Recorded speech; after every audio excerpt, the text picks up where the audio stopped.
Good afternoon to all of you. आप सभी का स्वागत है आज के लाइव सेशन में। आप सभी मुझे सुन पा रहे हैं?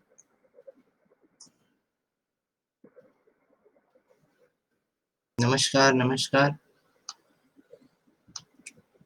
Good afternoon to all of you.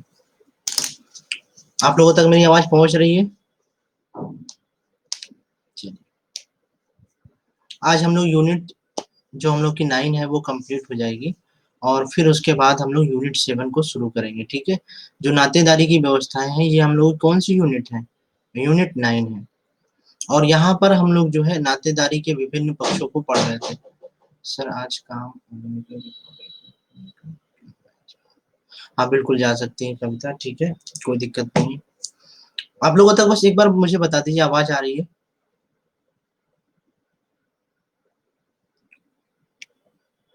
1 से 2 मिनट में हम लोगों की क्लास शुरू हो जाएगी।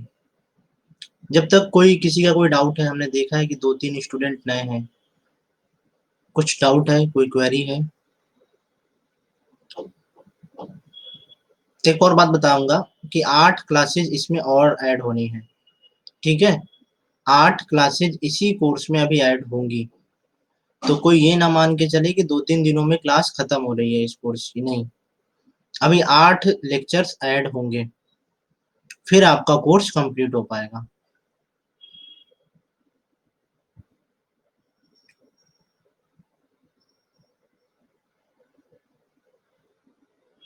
अच्छा, कैसे कंप्लीट करें?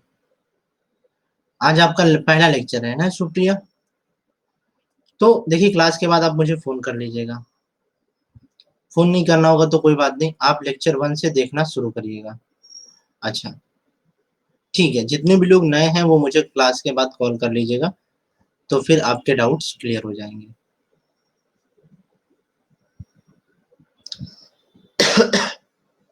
हाँ, इकोनॉमी का कोर्स मेरा शुरू होगा 15 जून से रात को 9 बजे से। प्लस पे शुरू होगा 15 जून, यानी कि परसों से रात में 9 बजे से। ठीक है, आपको क्या करना है, एनसीईआरटी पढ़नी। जितने भी लोग उस कोर्स में ज्वाइन करना चाह रहे हैं, बस वो एनसीईआरटी पढ़ के आए तो उनको बहुत अच्छा लगेगा। चलिए अब हम लोग आज के टॉपिक को शुरू करते हैं। सोशियोलॉजी सेकेंड पेपर कब स्टार्ट होगा? जैसे ही पेपर 1 खत्म हो जाएगा तुरंत ही स्टार्ट हो जाएगा। ठीक है, तो उसकी चिंता आप लोग ना करें। चलिए आज का हमारा पहला टॉपिक है परिवार और गृहस्थी। कितने लोगों ने ये टॉपिक सुना है? परिवार और गृहस्थी के बारे में कितनी सारी बातें आप लोगों ने सुनी? सबने सुनी है? परिवार और गृहस्थी क्या दोनों सेम ही चीजें हैं? क्या परिवार और गृहस्थी, बिना पीपीटी को देखे, बिना पीपीटी को देखे आपको बताना है कि क्या परिवार और गृहस्थी एकदम सेम है? ऐसा लगता होगा आप लोगों को, ऐसा लगता होगा कि परिवार और गृहस्थी दोनों सेम है ना? कितने लोगों ने देख ली पीपीटी? अच्छा ठीक है, मैं ऐसा कर देता हूँ।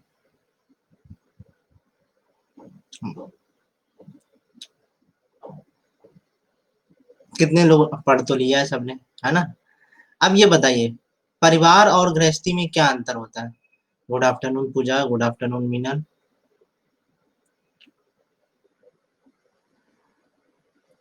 तो आप लोगों को बताना है कि परिवार और गृहस्थी में क्या अंतर होता है। इससे संबंधित मैं प्रश्न भी दूंगा। आज मैं एक प्रश्न भी दूंगा परिवार और गृहस्थी से संबंधित।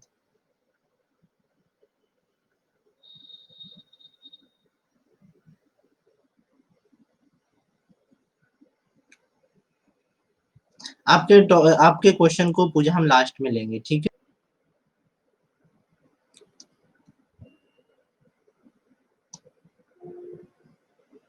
चलिए audio video is clear.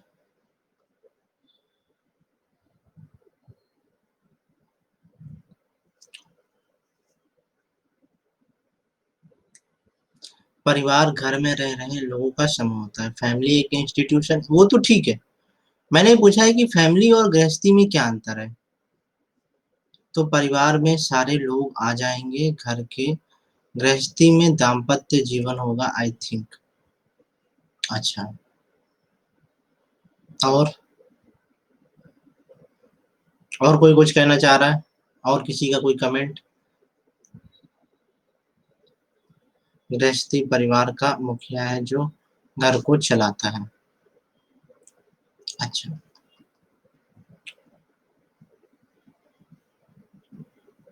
PPT दिखा देंगे फिर भी नहीं समझ पाएंगे। चलिए अब मैं आप लोगों को डिस्कस कर देता हूँ। देखिए, गृहस्थी में एक चीज याद रखिए, परिवार में सभी लोग साथ रहते हैं, और गृहस्थी मतलब परिवार को चलाने का काम, लाइक मॉम डैड। अच्छा, यानी कि आप लोग उस तरीके से नहीं समझ पाए। अभी तक हम लोग जो समझते आए हैं, एग्जैक्ट वो शब्द अप्लाई नहीं होता है। एक चीज याद रखिएगा, आप लोगों ने सुना होगा कि कमरों से घर नहीं बनता है ना।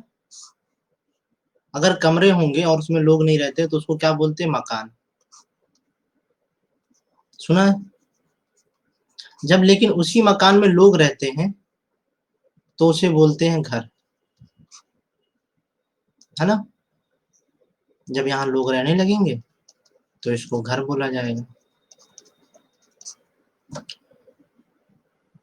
अब एक ही छत के अंदर रहेंगे, एक ही छत, यानी कि एक ही एड्रेस होगा,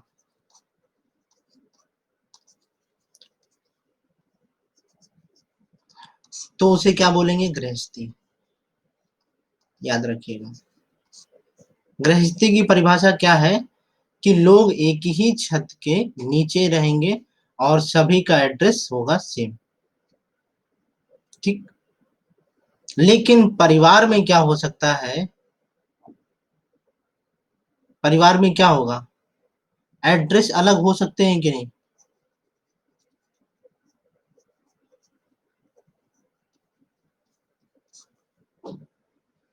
ऐसा क्यों लग रहा है शशिकांत? ऐसा कुछ भी नहीं है जो आप सोच रहे हैं। चलिए आगे बढ़ते हैं, आप पढ़ाई करिए, मेरी चिंता मत करिए। चलिए आगे बढ़ते हैं।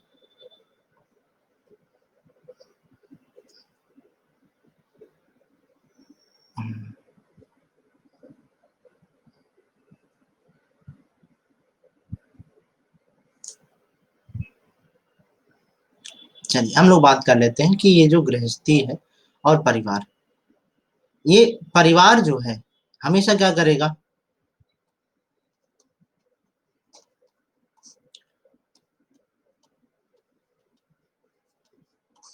परिवार और गृहस्थी का उद्देश्य रहेगा हमेशा नातेदारी। नातेदारी सब लोग समझते हैं ना? नातेदारी को मजबूत करना, यही होता है। परिवार का उद्देश्य क्या होता है? स्व विकास और समाज का विकास, ये होता है, जिसे बोल सकते हैं स्वाहित और परहित, बोल सकते हैं।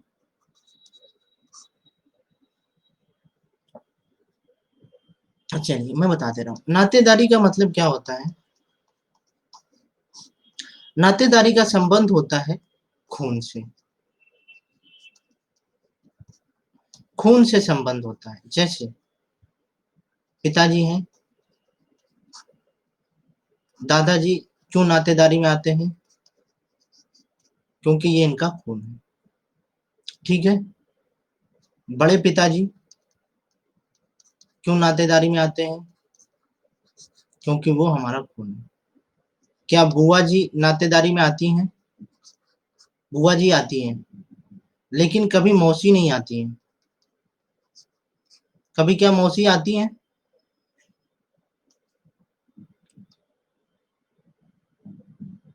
लेकिन ये याद रखिएगा नातेदारी में साउथ में, है ना, जब हम दक्षिण भारत और उत्तर भारत की नातेदारी में अंतर समझेंगे तो वहां पर क्या होगा? नातेदारी की श्रेणी में मौसी भी आएंगी। ठीक है, तो मौसी भी आती, मौसी क्यों आती है? क्योंकि वो मम्मी की बहन होती है।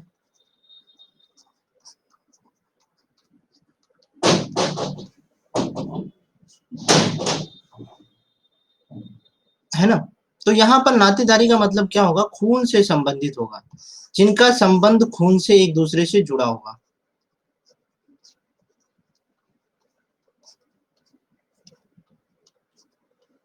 दूसरा,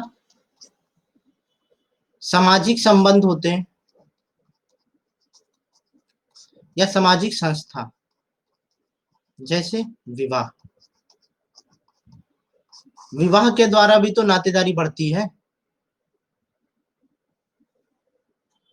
तो विवाह के द्वारा भी जो है नातेदारी का जो आकार है वो बड़ा होता चला जाता है। तो उसे क्या बोलते हैं? सामाजिक संस्था के द्वारा नातेदारी का विकास।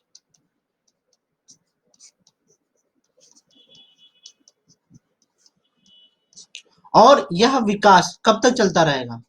जब तक ये समाज रहेगा। नातेदारी तो तभी खत्म होगी ना, जब हमारे समाज का अस्तित्व नहीं रहेगा। यानी कि जब तक अस्तित्व है तब तक सामाजिक संस्थाएं समाज में काम करेंगी और नातेदारी का अस्तित्व रहेगा।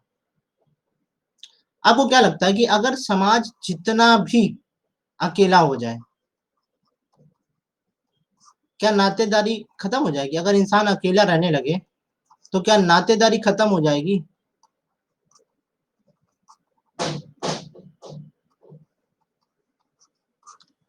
नहीं खत्म होगी, पॉसिबल नहीं है। कैसे?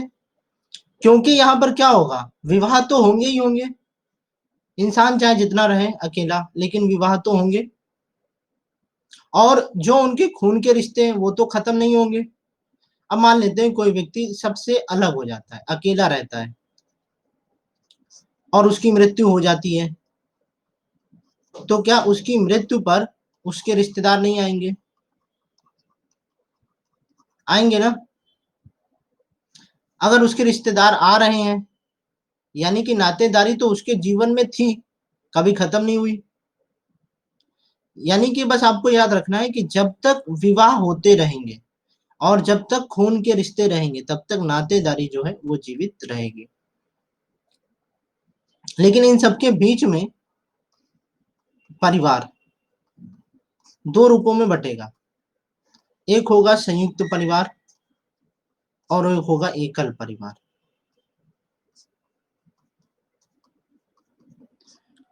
एकल परिवार तब होगा जब कहां पर? वहां पर समाजवाद का कॉन्सेप्ट होगा या फिर साम्यवाद, है ना। साम्यवाद एक तरीके से मान लीजिए। Good afternoon. और यहाँ पर क्या होगा? पूंजीवाद। इसको समझने की कोशिश करिएगा। ये जो दायरा है ना, पूंजीवाद और साम्यवाद। साम्यवाद सबको पता है। साम्यवाद की एक्चुअल अवधारणा क्या होती है? सभी वस्तुओं पर सबका अधिकार, यही होता है। सभी वस्तुओं पर सभी का अधिकार। ऐसा होता है संयुक्त परिवार में।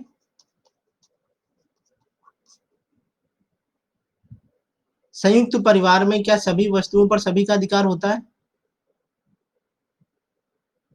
होता है। एकल परिवार संयुक्त परिवार से ही बनता है, इसी से बनता है।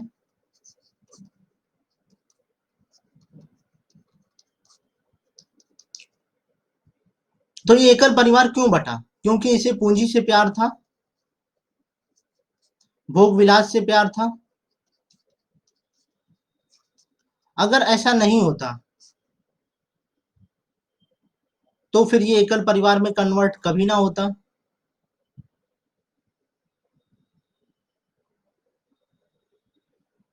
तो यहाँ पर क्या होगा कि हम जो है पूंजीवाद के पीछे भाग रहे हैं, पूंजी के पीछे भाग रहे हैं। आप जितने भी शहर देख लीजिए, वहां पर लोग क्या है? अपने पेरेंट्स के साथ नहीं रहते हैं, है ना। ये बहुत मुश्किल काम हो गया, पेरेंट्स के साथ नहीं रह पाते हैं, क्योंकि उन्हें क्या करना रहता है? जॉब करनी रहती है। जॉब करने के साथ साथ उन्हें जो है एक मकान बनाना होता है। सबका उद्देश्य क्या होता है? आप सभी अगर सिविल सर्विसेज में जाएंगे तो फ्यूचर में उद्देश्य क्या होगा? विवाह होना चाहिए और एक खूबसूरत मकान होना चाहिए, बस। और फिर बच्चों की अच्छी परवरिश होनी चाहिए, यही तो उद्देश्य होगा आपका। यानी कि जॉब का उद्देश्य क्या होता है? अपनी भोग विलास की वस्तुओं को पूरा करना।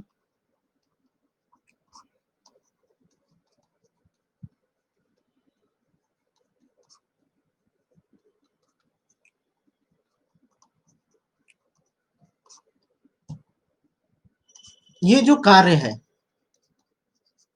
इससे आर्थिक जीवन प्रभावित हो रहा है इसका, और आर्थिक जीवन से इसकी नातेदारी प्रभावित हो रही है कि नहीं?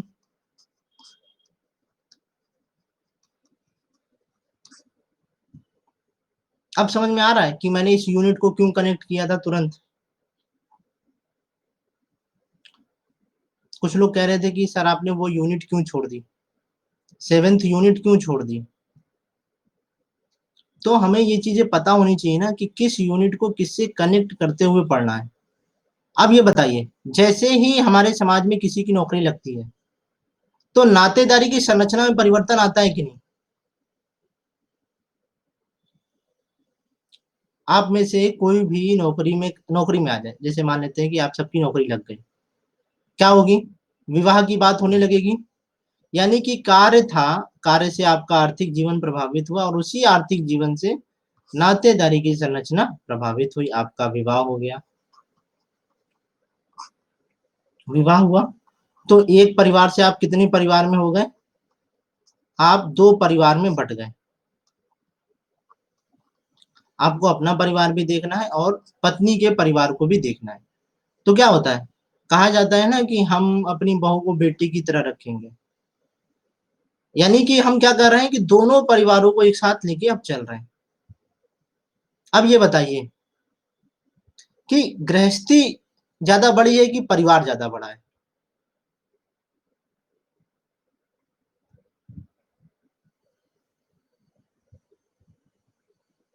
गृहस्थी का आकार बड़ा है या परिवार का?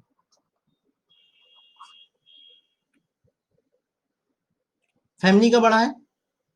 फैमिली का बड़ा होगा, है ना? फैमिली का डेफिनेटली बड़ा होगा, क्योंकि गृहस्थी में तो एक ही है, एक ही छत होगी, एक ही एड्रेस होगा। लेकिन परिवार में क्या होगा, 2 गृहस्थियां आएंगी। अब जैसे अच्छा मान लेते हैं राजन की शादी हो गई, राजन की शादी हो गई वाई परिवार में, इसका एड्रेस अलग था, इसका एड्रेस अलग था, है ना? ये दोनों अलग अलग गृहस्थी थी। ध्यान से समझिएगा, राजन की शादी हो गई है वाई परिवार में, इनका एड्रेस कुछ अलग था, इनका कुछ एड्रेस अलग था। अब दोनों की गृहस्थी क्या हो जाएगी, एक हो जाएगी, यानी कि 2 गृहस्थी मिलके क्या होंगे, परिवार में आ जाएंगे। परिवार का हिस्सा कहलाएंगे कि नहीं कहलाएंगे, ये बताइए बस। तो यहां से क्या मालूम चला कि 2 गृहस्थियां जो है परिवार का हिस्सा हो सकती हैं। यानी कि परिवार हमेशा क्या होगा, आकार में बड़ा होगा और गृहस्थी छोटी होगी। बात समझ में आ रही है? ये छोटी छोटी बातें याद रखेंगे तभी जो है ना आप एग्जाम में अच्छे से लिख पाएंगे। अब दूसरी बात, गृहस्थी ज्यादा समाज के लिए उपयोगी है या फिर परिवार? कौन सी संस्था जो है समाज के लिए बहुत ज्यादा उपयोगी है?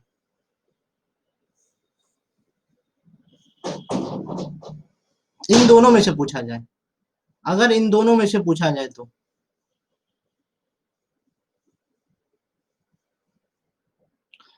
हाँ, तो दूसरी इंपॉर्टेंट है, जिसका आकार बड़ा होगा, जिसका आकार बड़ा होगा वो समाज के लिए ज्यादा उपयोगी है।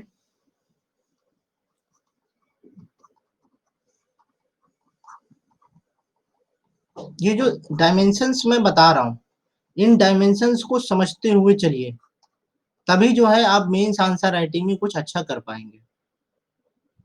अब ये बताइए, ये परिवार था, इसमें एक्स पति था, और पत्नी थी बाई। ठीक है। अब इन दोनों के बीच में झगड़े होते हैं। झगड़े कहाँ हो रहे हैं? गृहस्थी में हो रहे हैं। गृहस्थी में ही तो होंगे झगड़े। ये चीज याद रखिए, गृहस्थी में झगड़े हो रहे हैं, लेकिन इम्पैक्ट कहाँ पड़ रहा है? परिवार पे पड़ रहा है कि नहीं पड़ रहा है? पड़ेगा परिवार पे पूरी तरह से, फैमिली पे पूरी तरह से इम्पैक्ट पड़ेगा। हाँ, समाज पे भी पड़ेगा, वो तो बात सच है ना। अब यहाँ पर क्या होगा, अगर इन दोनों में झगड़े की स्थिति बहुत ज्यादा हाई हो गई, तो यहाँ पे क्या होगा? तलाक होगा। तलाक होगा। अब ये जो दोनों गृहस्थी हैं, जो कभी एक परिवार का हिस्सा मानी जाती थी, अब क्या हो जाएंगी? अब ये दो अलग अलग गृहस्थी कहलाएंगी और एक परिवार का हिस्सा नहीं कहलाएंगी।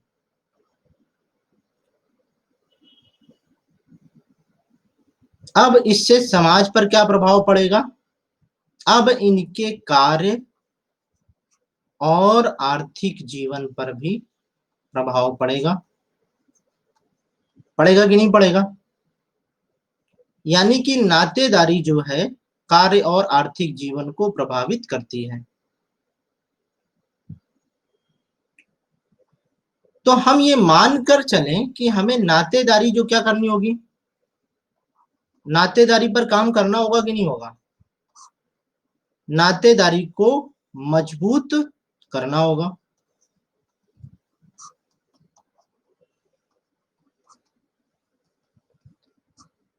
नहीं तो हम क्या होंगे? बिखर जाएंगे अपने कार्य के प्रति।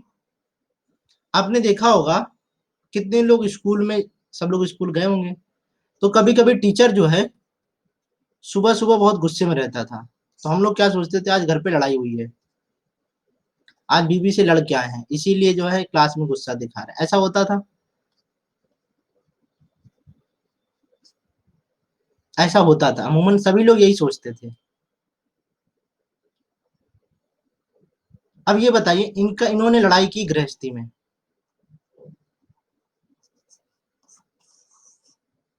अब इन्होंने अपनी गृहस्थी में लड़ाई की, तो इसका इम्पैक्ट कहाँ पड़ा? इनके कार्य पर पड़ा। टीचर का जो कार्य है वो प्रभावित हुआ कि नहीं हुआ? धुलाई भी, हाँ ठीक है। अब इससे ये बताइए, क्या इससे इसका आर्थिक जीवन भी तो प्रभावित होगा? हो सके कंप्लेन कोई कर दे। मान लेते हैं कि इस टीचर ने किसी बड़े परिवार के लड़के के, यानी कि अमीर घर के लड़के को पीट दिया गुस्से में। अब पीट देने पे क्या होगा? ये बात जाएगी प्रिंसिपल के पास, और प्रिंसिपल उन्हें क्या कर देंगे? सस्पेंड कर देंगे। होगा ऐसा? अगर ये सस्पेंड हो गए, ये इम्पैक्ट दिखा आर्थिक जीवन, आर्थिक जीवन प्रभावित हो गया। यानी कि समाज में गृहस्थी को भी ध्यान रखना है, परिवार को भी ध्यान रखना है, और नातेदारी को ध्यान रखना है। तो आपसे पूछा जाए कि क्रम क्या होगा छोटे से बड़े में, तो पहले आएगा गृहस्थी, फिर आएगा परिवार, फिर आएगा नातेदारी, और फिर आएगा समाज। क्या ये एक दूसरे को लगातार प्रभावित करते रहते हैं? क्या इन दोनों के एक्शंस, क्या किसी एक का भी एक्शन दूसरे को प्रभावित करता है? अगर गृहस्थी में कोई इम्पैक्ट होगा तो परिवार पे भी दिखेगा, परिवार पे दिखेगा तो वो नातेदारी पे दिखेगा, और नातेदारी पे दिखेगा तो समाज पे भी दिखेगा। ये क्रम आप लोगों को याद कर लेना है, स्क्रीनशॉट ले लीजिएगा, ताकि आप कभी भी अगर 100 वर्ड या कभी ऐसे लिखने को आ जाए, कभी अपनी बात कहने को आ जाए कि गृहस्थी के ऊपर 200 शब्द कहिए या कुछ भी 5 मिनट कहिए, तो आप लोग कह सकें। अब ये देखिए, ये जो गृहस्थी है, ये क्यों स्टार्ट की गई थी? लोग एक ही छत में क्यों रह रहे थे?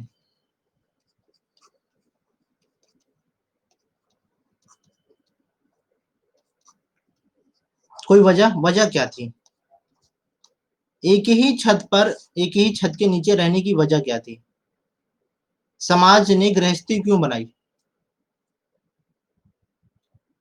ताकि लोग प्रेम पूर्वक रह सके। हाँ, यहाँ आपसी तालमेल, ईगो नहीं, है ना? हम एक शब्द में कह सकते हैं कि प्रेम के साथ जो है जीवन व्यतीत कर सकें, यही होगा इसका मतलब। और एक दूसरे के सुख दुख में सहभागी हो सके। सुख सुख दुख में सहभागी तभी होंगे जब प्रेम होगा। नफरत होगी तो कभी क्यों एक दूसरे के सुख दुख में मतलब रखेंगे, ऐसा होगा। यानी कि ये जो गृहस्थी है, यहाँ पर प्रेम का अस्तित्व होना जरूरी है। क्या गृहस्थी में बिना प्रेम के एक ही छत में रह पाना संभव है? मान लेते हैं कि पति पत्नी के बीच में अब प्रेम नहीं रहा, तो क्या वो कभी रहेंगे? क्या माता पिता के बीच में प्रेम नहीं रहा तो क्या वो रहेंगे? क्या भाई बहन के बीच में अगर प्रेम नहीं रहा तो क्या वो रहेंगे? नहीं रहेंगे। अब ये जो है गृहस्थी क्या हो जाएगी? बिखर जाएगी। वर्तमान के समय में इस गृहस्थी के बिखरने के पीछे दो वजह हैं। पहला है तकनीक और दूसरा है पूंजी। ये बात हम लोगों ने कई बार डिस्कस भी की है कि टेक्नोलॉजी और पूंजी की वजह से हम क्या हो गए हैं, हम गृहस्थी से बिखर गए हैं। अब आप देखिए इस पूंजी की वजह से क्या लोग कहाँ रहने लगे हैं? लोग अपने सपने को पूरा करने के लिए वहां पर रहने लगे हैं जहां पर हो सके, कोई जरूरी नहीं कि वहां से पूरा ही हो जाए। जैसे कुछ लोग कहते हैं कि मुखर्जी नगर से लोग आईएएस बनते हैं। अभी रिजल्ट आएगा, देखिएगा कितने लोग मुखर्जी नगर से बनते हैं। मालूम चलेगा टाउन से, हर एक जगह से बनेंगे। हाँ, सुप्रिया उसके ऊपर भी आते हैं, तकनीक के ऊपर। तो ये जो पूंजी है वो क्या कर रही है, पूरी तरह से हम उसके पीछे भाग रहे हैं। भागने के चक्कर में हम क्या कर रहे हैं, पूरी तरह से वो जो प्रेम है वो खत्म हो जा रहा है। जैसे कि हम लोगों ने लास्ट क्लास में वो डिस्कस किया था ना, कि हम क्या कर रहे हैं कि हम कम्युनिकेशन जो है पूरी तरह से खत्म कर दे रहे हैं। लोग कहते हैं कि अब समय नहीं है, बहुत व्यस्त रहते हैं यार, बड़ी मुश्किल से समय निकलता है। मैं कहता हूँ कि समय निकालना पड़ता है, प्रायोरिटी डिसाइड करनी पड़ती है कि हम किस रिश्ते को कहां पर ले जाना चाहते हैं। नहीं तो सबके पास 24 ही घंटे हैं, किसी के पास 48 घंटे तो है नहीं। तो इन 24 घंटे में आप क्या करते हैं?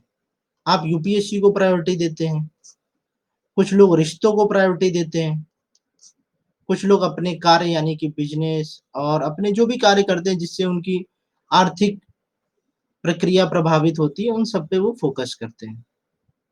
लेकिन हम क्या कर रहे हैं, इस पूंजी के चक्कर में निवास स्थान को छोड़ रहे हैं, अपने उस निवास को छोड़ देते हैं।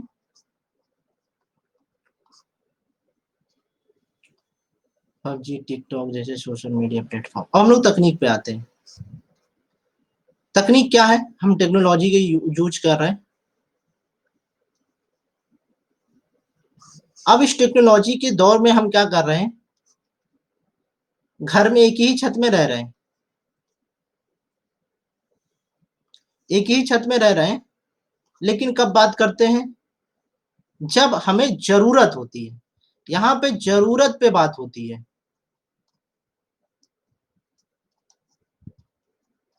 हाँ, बॉयज लॉकर रूम तो बहुत बड़ा एग्जाम्पल है तकनीक का। यहाँ पे आपको ये याद रखना है कि यहाँ पे जो तकनीक है, जैसे कि हम लोग लॉकडाउन में रहे, कितने लोग घर पे थे लॉकडाउन में, पूरी तरह से घर पे थे। सब लोग परिवार के साथ थे। कितने लोग परिवार के साथ थे इस लॉकडाउन में? मोस्टली लोग थे परिवार के साथ, है ना?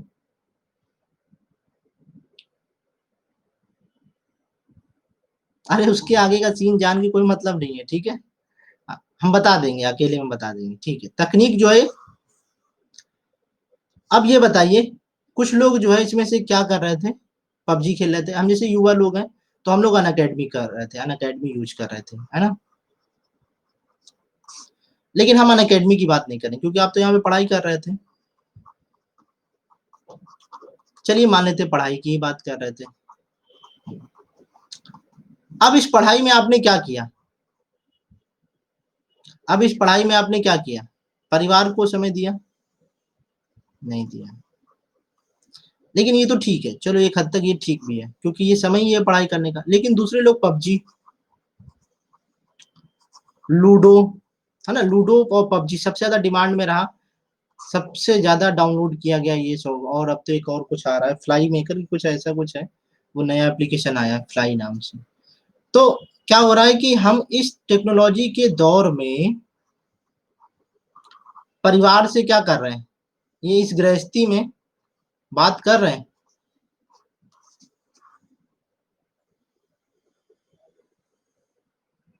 गृहस्थी में हम बिल्कुल भी समय नहीं दे पा रहे हैं। आप ही लोग समय नहीं दे पाते होंगे, कुछ लोग तो दिन भर अन अकेडमी प्लस यूज करते होंगे, है ना। कितने लोग अन अकेडमी प्लस को लेके परेशान रहते हैं, है ना, परेशान नहीं, बहुत यूज करते हैं, है ना। आप लोग बहुत अच्छे छात्र हैं, आप लोग यूज करते हैं, बहुत अच्छे छात्र हैं। तो आप लोग क्या कर रहे हैं, अन अकेडमी प्लस को यूज कर रहे हैं, दिन भर क्या कर रहे हैं, तकनीक में खोए हुए, टेक्नोलॉजी के दौर में खोए हुए हैं। और इस तकनीक में क्या आप गृहस्थी में समय दे पा रहे हैं, मम्मी से उनका हालचाल ले पा रहे हैं, बहन का हालचाल ले पा रहे हैं, पिताजी से पूछ पा रहे हैं, मार्केट में क्या चल रहा है, यानी कि सब्जी क्या लाना है, क्या घर में राशन कम है, क्या इस पे ध्यान दे पा रहे हैं? नहीं। घर चलाने के लिए कुछ कार्य भी तो करने पड़ते हैं, हम उसमें क्या कर रहे हैं, पीछे हो जा रहे हैं। इस तकनीक की वजह से क्या प्रेम के विस्तार में कमी आई है?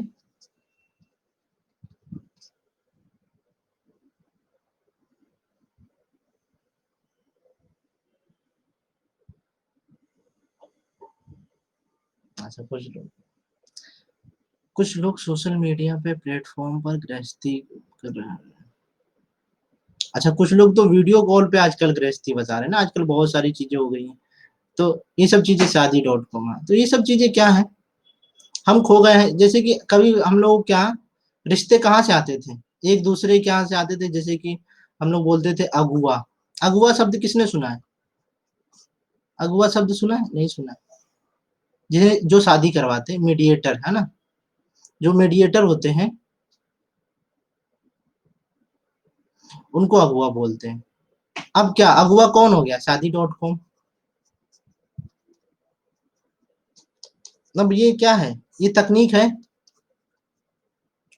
अब ये तकनीक है तो इसमें क्या है, क्या कभी रिश्तों को या परिवार को या फिर गृहस्थी को बनाने के लिए तकनीक का उपयोग किया जाना चाहिए? आप बताइए, क्या तकनीक का उपयोग किया जाना चाहिए? यस या नो में आपको आंसर देना है बस, बैलेंस आंसर नहीं देना है, आपको बस यस या नो में आंसर देना है ना। तो किसी ने कहा, जैसे कि दीपक ने कहा और राजन ने, बाकी किसी ने नहीं कहा कि नहीं करना चाहिए, यानी कि आप लोग तकनीक का प्रयोग कर रहे हैं। अच्छा, आप महेंद्र तीसरे, यानी कि जितने लड़के हैं वो ये कह रहे हैं कि उन्हें तकनीक का प्रयोग करना चाहिए, बाकी इस बात पे एग्री नहीं करते हैं। इससे क्या पता चल रहा है कि ये लोग क्या करते हैं, मैट्रिमोनियल साइट्स यूज करते हैं, है ना। चलिए आगे बढ़ते हैं। लेकिन हमें अगर जस्टिफाई करना होगा, जस्टिफाई भी तो करना होगा ना, ऐसा थोड़ी ना है कि जस्टिफाई नहीं करेंगे। तो हम तकनीक का प्रयोग कभी भी कर सकते हैं, तकनीक का प्रयोग कर सकते हैं। यहाँ पर क्या हो रहा है, तकनीक के प्रयोग में कोई प्रॉब्लम थोड़ी ना है। ये तो मीडिएटर है, जिस तरीके से पहले बताते थे कि अरे ये फलाना लड़की है, लड़की की फोटो देखकर हम लोग रिश्ते परिवार वालों से मुलाकात करते थे। मीडिएटर लड़की की फोटो दिखाता था पहले, है ना। जैसे अगुआ जो है, हाँ, पंडित जी फोटो दिखाते थे। तो अब क्या कर रहे हैं, शादी.com पे उसकी फोटो भी मिल जा रही है और उसका बायोडाटा भी मिल जा रहा है। उसका इंटरेस्ट भी मालूम चल जा रहा है, अपना भी इंटरेस्ट मैच कर लिया। तो यहाँ पे अब जो है, क्या तकनीक कहीं से भी गृहस्थी को जोड़ने में नुकसानदेह है? अब बताइए, जो लोग कह रहे थे नो, कहीं से भी नुकसानदेह नहीं है। हाँ, बायोडाटा रॉन्ग हो सकता है, बिल्कुल हो सकता है, लेकिन आप मिलेंगे ना। आपको कभी कभी देखा होगा कि जो फोटो आपने देखी थी वो वास्तव में देखते हैं तो कुछ और होता है। फोटो एडिट बहुत अच्छी होती है।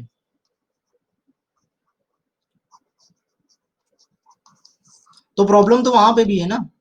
बायोडाटा झूठ हो सकता है, फोटो में भी एडिटिंग हो सकती है, उसके ऊपर नहीं जाएंगे। उसको तो आप क्लेरिफाई करेंगे ना, जासूस तो लगाएंगे। कभी कभी गलत, कभी कभी गलत घर में रिश्ता हो जाता है, हाँ ये बात भी सही है। कभी कभी अफसोस हो जाता है, और अगुआ जो होता है उसको जिंदगी भर गाली मिलती है कि यार तुम्हारी वजह से बताओ हमारी जिंदगी बर्बाद हो गई। तो यहाँ पे आप क्या तकनीक को ब्लेम करेंगे?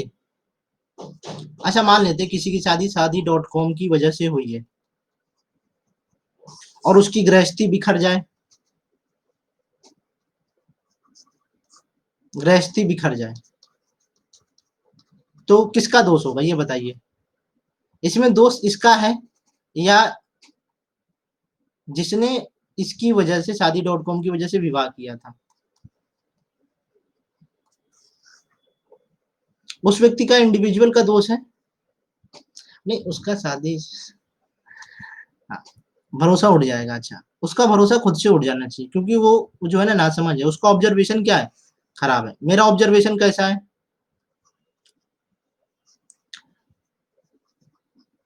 सबका ऑब्जर्वेशन कहीं ना कहीं जो है कैसा होता है, अच्छा होता है। जैसे राजन का बहुत अच्छा है, शशिकांत का बहुत अच्छा है, दीपक का बहुत अच्छा है। तो ये लोग क्या करेंगे जीवन में, क्या करेंगे, सही व्यक्ति का चुनाव करेंगे और अपनी गृहस्थी के द्वारा परिवार को मजबूत करेंगे।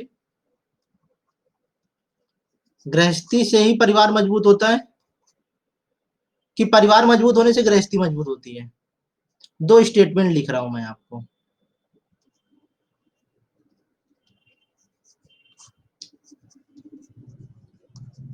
गृहस्थी के मजबूत होने से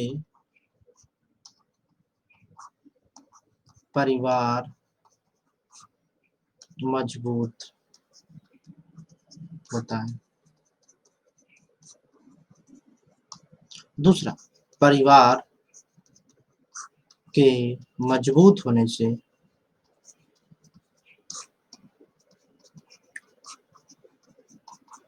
गृहस्थी मजबूत होती है।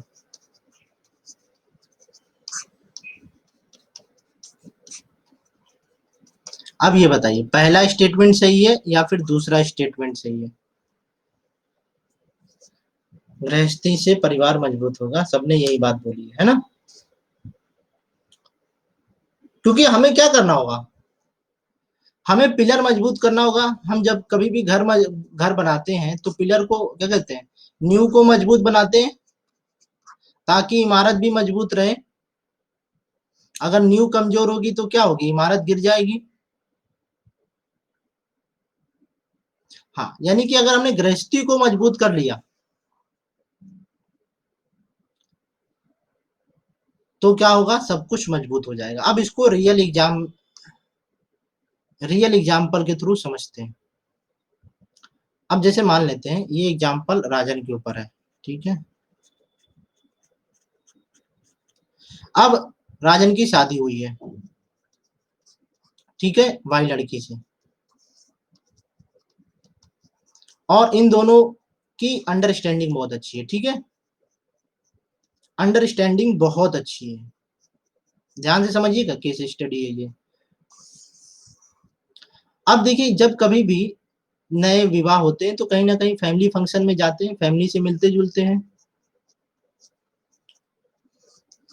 फैमिली फंक्शंस होते हैं, और बहुत सारी फैमिली में विवाह होते हैं, या बहुत सारे फंक्शंस होते हैं जहाँ पे नए लोग जाते हैं जो विवाहित लोग होते हैं। अब क्या होता है कि लोग तरह तरह से परिवार में बातें करते हैं, बहुत तरीके से कमेंट करते हैं कि अरे भाई दहेज कब मिला यार, वो फिर तरह तरह की बातें होती हैं। लेकिन इन दोनों ने क्या किया कि वो जो बातें हुई उसको इग्नोर कर दिया, कह रहे ये तो पागल लोग हैं, इन सब का कोई मतलब नहीं है। लेकिन अगर वो लड़की चढ़ बैठे, मान लेते हैं उनकी बुआ जी जो है, राजन की बुआ जी कुछ ऐसा बोल दे, अरे तुम तो दहेज ही नहीं लेके आई, लेकिन राजन ने पहले ही समझा दिया कि बुआ जी ऐसी ही हैं, उनकी बात को इग्नोर करना। तो अब क्या होगा, इन दोनों के बीच में रिश्ते अच्छे रहेंगे, परिवार के बीच में भी रिश्ते अच्छे रहेंगे, और नातेदारी भी अच्छी रहेगी, रहेगी ना। मोहल्ले की आंटियां भी आती हैं, बहुत सारे कमेंट करती हैं, अरे भैया क्या लेके आई हो तुम, खाली हाथ तो नहीं चली आई। तो बहुत सारी बातें होती हैं।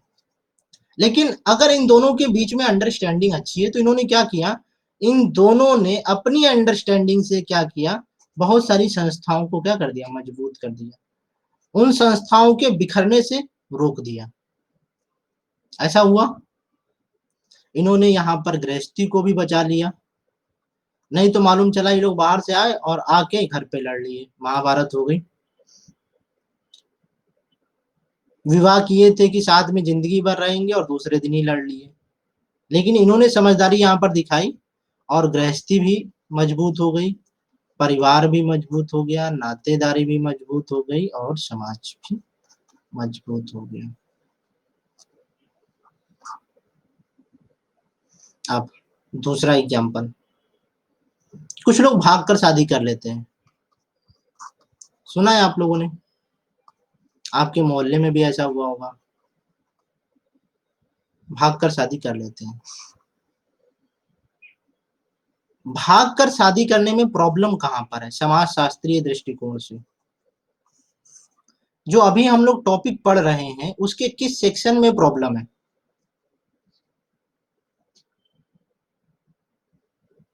भाग कर शादी करने से कहां पर किसको प्रॉब्लम हो रही है।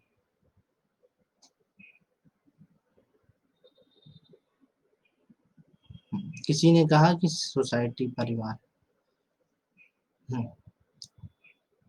चलिए हम मान लेते हैं कि परिवार, नहीं हम मान लेते हैं समाज।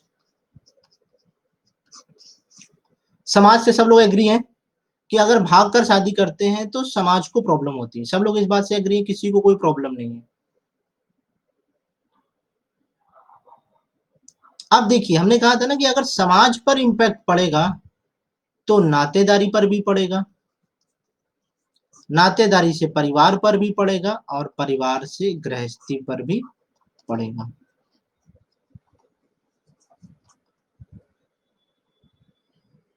अब सोचिए कि किसी व्यक्ति ने, जैसे कि एक्स व्यक्ति है, उसने भागकर वाई लड़की से शादी कर ली,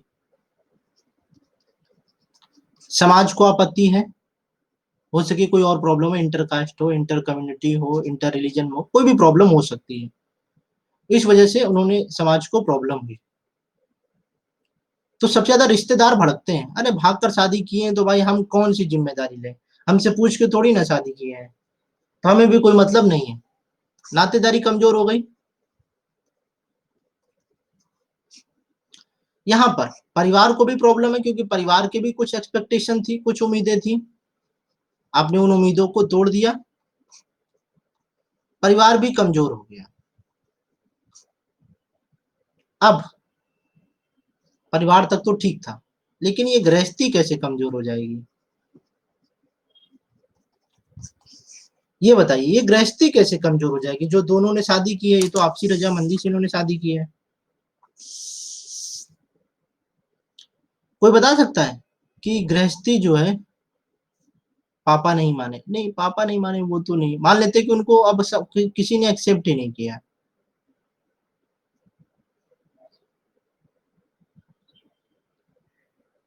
निगेटिव थिंकिंग पहला, दूसरा किसी ने अविश्वास का डर, ठीक है, यानी कि कुल मिलाकर क्या हो जाएगा, हमारी उम्मीदें टूट जाएंगी।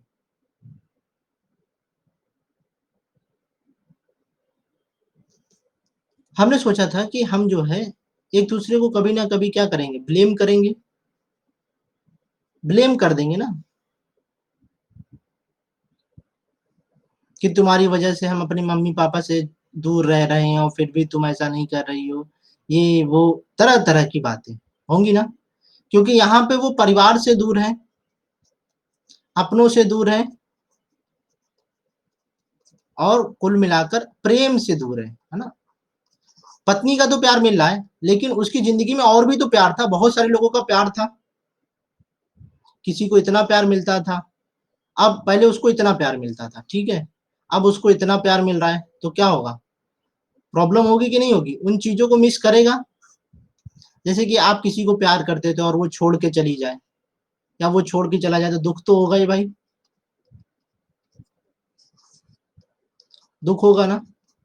ठीक उसी प्रकार से यहाँ पर क्या होगा कि नातेदारी का प्यार जो था वो भी दूर हो गया, परिवार का प्यार जो था वो भी दूर हो गया, और इन सब की वजह से जो है ना, हम क्या हो गए, देवदास। अच्छा, नहीं देवदास नहीं बनेंगे, यहाँ पर क्या होगा, हम यहाँ पे एक तरीके से क्या होगा, हीन भावना से ग्रस्त हो गए, हीन भावना से ग्रस्त हो गए, हीन भावना समझते हैं सब लोग, हीन भावना से ग्रसित। अब यहीं पर तो प्रॉब्लम है ना, हम क्या करते हैं, हम अपने डिसीजंस जो लेते हैं, अब सोचिए अगर आप लाइफ में अब कभी डिसीजन लेंगे, मान लेते हैं कि कोई भी शादी करेगा,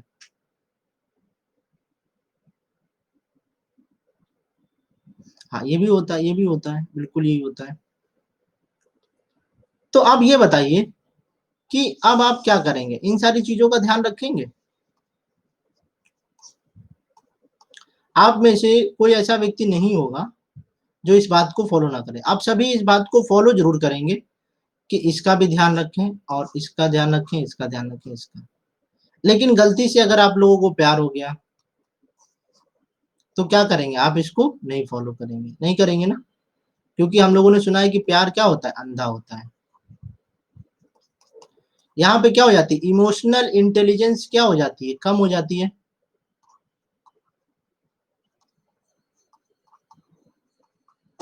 लेकिन किसी भी नए रिश्ते को जोड़ने से पहले क्या इमोशनल इंटेलिजेंस को अप्लाई करना जरूरी होता है कि नहीं, क्या किसी भी रिश्ते को बनाने से पहले या प्रारंभ करने से पहले इमोशनल इंटेलिजेंस को अप्लाई करना होता है कि नहीं,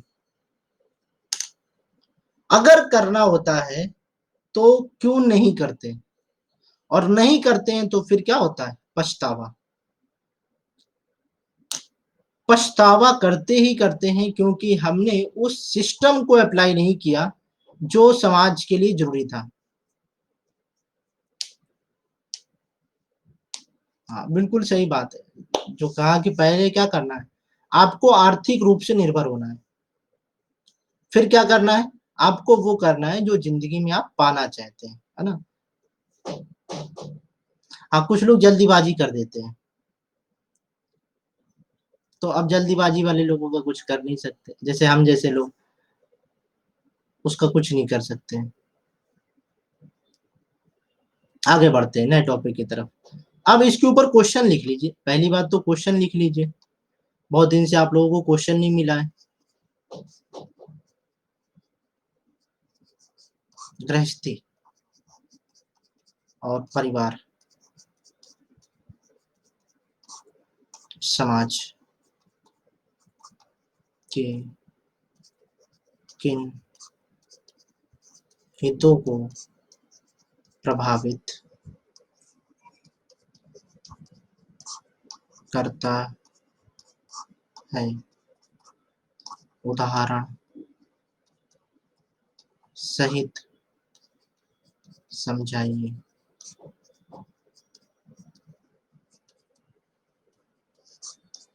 एक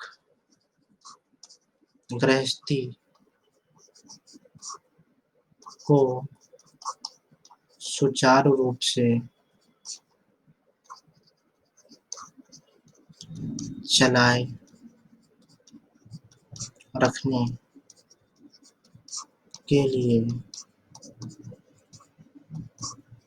समाज के किन आवश्यक कारकों को कारकों को लागू करना अनिवार्य होता है।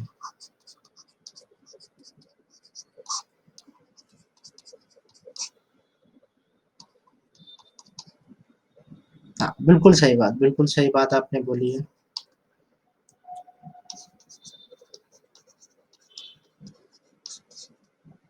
ये क्वेश्चन है, सबको समझ में आ गया? गृहस्थी और परिवार समाज के किन हितों को प्रभावित करता है, उदाहरण सहित समझाइए। एक गृहस्थी को सुचारू रूप से चलाए रखने के लिए समाज के किन आवश्यक कार्यों को लागू करना अनिवार्य होता है। 250 शब्दों में इस प्रश्न का उत्तर लिखना है।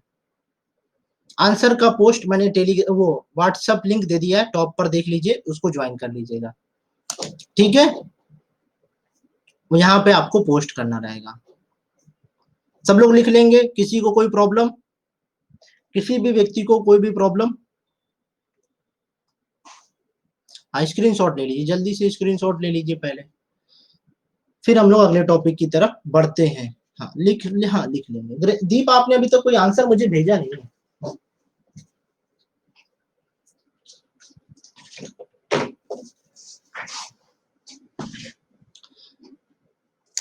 हाँ, जितने भी लोग आंसर नहीं लिख रहे हैं ना, तो लिख लीजिए, क्योंकि 7वीं यूनिट खत्म होने हैं।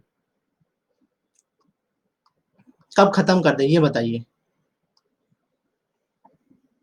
कब खत्म कर दिया जाए? ये आज खत्म कर देंगे, ठीक है? हाँ, आराम से खत्म कर दिया जाए, कोई दिक्कत नहीं है। आज नहीं तो कल खत्म हो जाएगी। अब संयुक्त परिवार के ऊपर आते हैं। देखिए, ये जो संयुक्त परिवार है, अच्छा आप संदीप हैं, ओके ओके, संदीप ने तो लिखा है फिर। ये जो आरपी देसाई है, आईपी देसाई है ना, इनको पढ़ना है। कहाँ पर? पेपर 2 में। पेपर 2 मुझे लगता है कि 25 तक स्टार्ट होगा, मुझे लगता है, जहां तक है ना। अभी 8 क्लासेज ऐड हो जाए इसमें, फिर उसके बाद पेपर 2 की भी प्लानिंग हम कर देंगे, क्योंकि मैंने वो कर दिया है, कैटेगराइज कर दिया है कि पेपर 1 कितने लेक्चर्स में खत्म होगा। जब वो खत्म होगा तो फिर पेपर 2 भी शुरू हो जाए। आगे बढ़ते हैं। संयुक्त परिवार का हिस्सा कितने लोग हैं?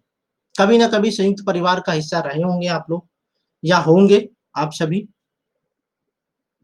तो संयुक्त परिवार की विशेषता क्या होती है? एक सेकंड।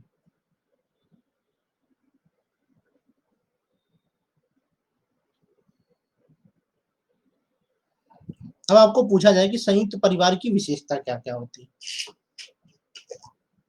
पहला कहा कि सुरक्षा ज्यादा होती है ना। आरती ने कहा कि सुरक्षा ज्यादा होती है परिवार का। क्या परिवार?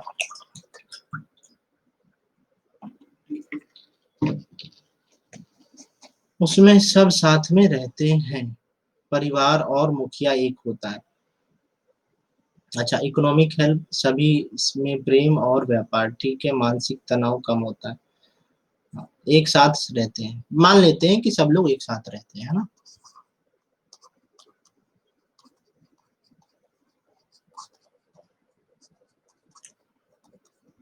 दूसरा, सामाजिक सुरक्षा ज्यादा रहती है।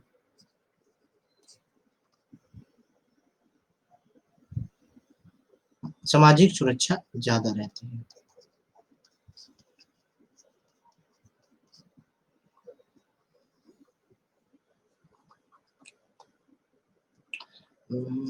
आपका पॉइंट, एक साथ रहते हैं, संपत्ति पर सबका समान अधिकार और एक ही रसोई पे खाना। हाँ, बिल्कुल सही।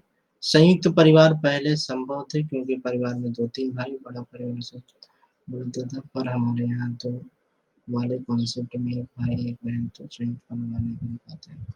हाँ ठीक है। हाँ, तीसरा आता है इकोनॉमिक्स। इकोनॉमी हेल्प, है ना। हम लोग क्या करते हैं, एक दूसरे के सहयोग से काम करते हैं, एक दूसरे के सहयोग से काम करते हैं।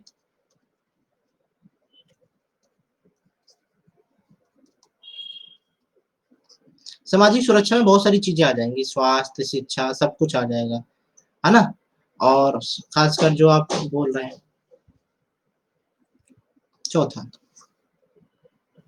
क्या तनाव, जो मानसिक तनाव होता है वो कम होता है? इसका एक परिप्रेक्ष्य मैं बता रहा हूँ। जब ज्यादा लोग होते हैं तो आप क्या रहते हैं, खुशनुमा रहते हैं। अकेला व्यक्ति ज्यादा परेशान रहता है। कहा नहीं जाता है कि अकेलापन इंसान को खा जाता है। तो उस अकेलेपन के कंपैरिजन में जो है ना, मानसिक तनाव कम होता है अकेलेपन की तुलना में।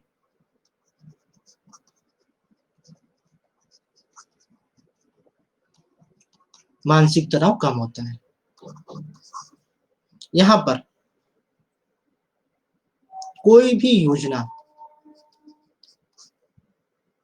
को प्रारंभ करने में असुविधा कम होती है।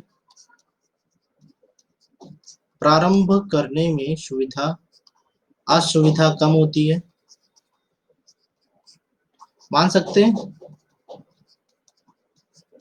उस दृष्टिकोण से जहां पर धन का अभाव होता है। यहाँ पे 10 लोग मिलके, परिवार के जितने भी लोग आर्थिक रूप से कमाते हैं वो क्या कर सकते हैं, एक दूसरे की हेल्प से क्या कर सकते हैं, काम को प्रारंभ कर सकते हैं। ऐसा होता है, लेकिन इसमें कुछ बाधाएं भी होती हैं, वो बाद में हम लोग डिस्कस करेंगे।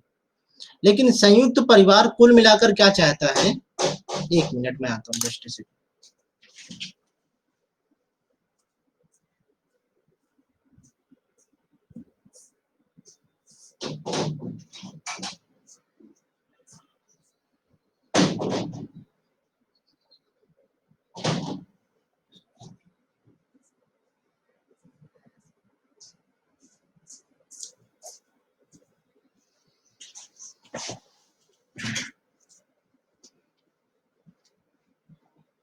हवाएं चल रही थी। तो हम लोग बात कर रहे थे कि क्या होता है कि यहाँ पर हम एक दूसरे के आपसी सहयोग से क्या करते हैं, ग्रो कर जाते हैं।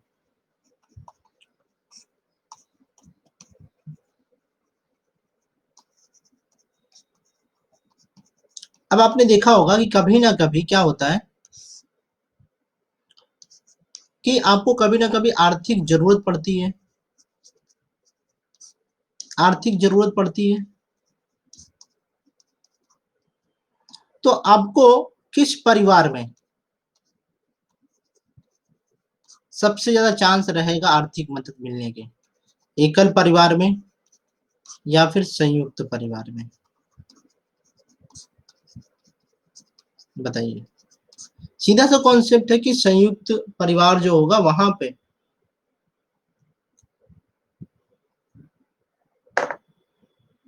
हाँ बिल्कुल सही, बच्चों और बुजुर्गों की देखभाल भी अच्छे से हो जाती है। वही जो सामाजिक सुरक्षा में आ जाएगा ना, मैं बोला था ना, सामाजिक सुरक्षा में बहुत सारी चीजें आ जाएंगी।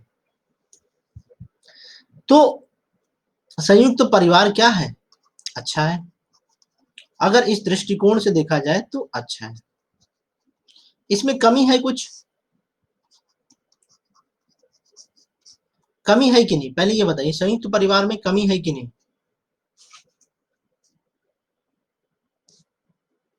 हाँ है, बहुत है, बहुत सही बात है, बहुत सारी कमियां हैं। पहली कमी, कोई कार्य अपनी मर्जी से प्रारंभ नहीं कर सकता है। कर सकते हैं।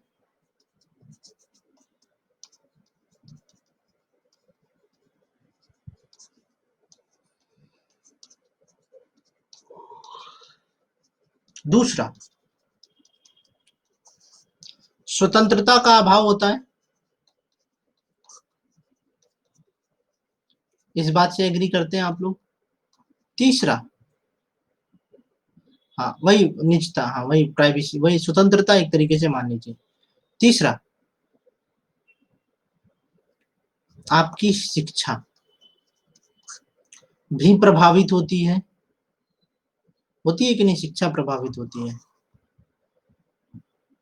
आपका जो समाज है, यानी कि आप जिस समाज में, कुछ लोगों को दोस्त बनाना पसंद होते हैं, जैसे कि इस तरीके के दोस्त बनाएंगे या इस तरीके से।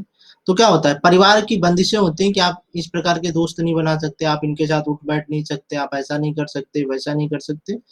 तो आप जिन समाज से जुड़ने वाले थे वो समाज भी प्रभावित हो जाता है। फिर आपका भविष्य भी प्रभावित होता है कि नहीं? भविष्य प्रभावित होता है। आपका आने वाला परिवार भी प्रभावित होता है और नातेदारी भी प्रभावित होती है कि नहीं? कितनी अहम चीजें जो हैं संयुक्त परिवार की वजह से प्रभावित होती हैं। कभी-कभी हमने देखा होगा जॉइंट फैमिली में लोग कह देते हैं कि अरे हमारे घर की बेटी तो है, कभी शहर में पढ़ने ही नहीं जाएगी। कितने लोगों ने सांड की आँख पिक्चर देखी है? देखी है सांड की आँख? वहाँ पे जॉइंट फैमिली का बेसिक स्ट्रक्चर दिखाया गया है ना? बहुत इंस्पिरेशनल मूवी है, देखिएगा। ये है सांड की आँख।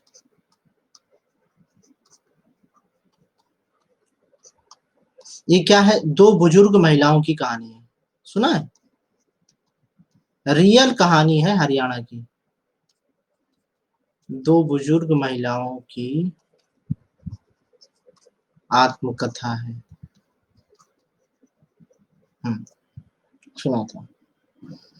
अब देखिए जॉइंट फैमिली की वजह से ही उन्हें कितनी प्रॉब्लम्स फेस करनी पड़ी। अगली बात, क्या सामाजिक न्याय मिल पाता है? सबसे बड़ी बात। क्या उस घर में रह रहे लोगों के साथ सामाजिक न्याय हो पाता है?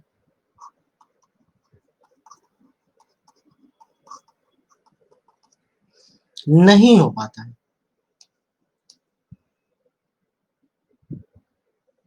जैसे कि हम लोगों ने बहुत सारे पिक्चरों में देखा है, महिलाओं के साथ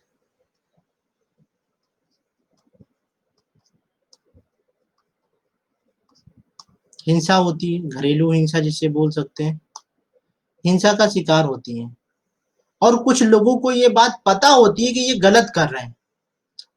ऐसा पता रहता है कि ताऊ जी जो है, ताई जी को मार रहे हैं और ये गलत है, लेकिन फिर भी वो जो है कुछ भी नहीं कर पाता है। ऐसा होता है, यानी कि जस्टिस तो मिल नहीं पाता, सोशल जस्टिस। हम क्या कर रहे हैं? हम देख रहे हैं कि ये अपराध हो रहा है और उस अपराध के साथ हम न्याय भी नहीं कर पाते हैं। प्रॉब्लम है ना यहाँ पे।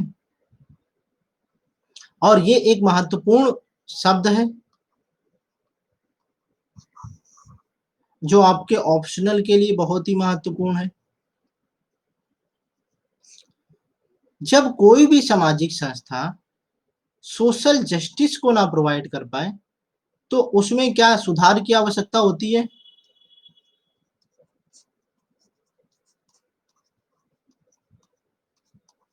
और अगर सुधार की आवश्यकता है तो किसमें सुधार करेंगे? जो कमियां होंगी, उन्हीं कमियों को तो दूर करेंगे। जी सर, क्यों हमारी कोई प्रायोरिटी नहीं है? यानी कि महिलाओं की, आप ये कह रहे हैं कि महिलाओं की कोई प्रायोरिटी क्यों नहीं है? ये बात कहना चाह रही हैं। तो सबसे बड़ी प्रॉब्लम ये है ना, पुरुष प्रधान समाज।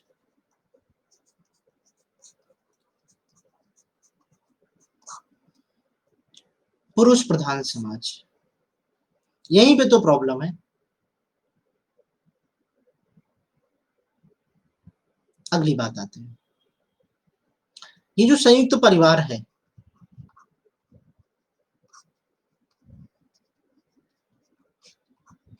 क्या ये हमारी नातेदारी को प्रभावित करता है?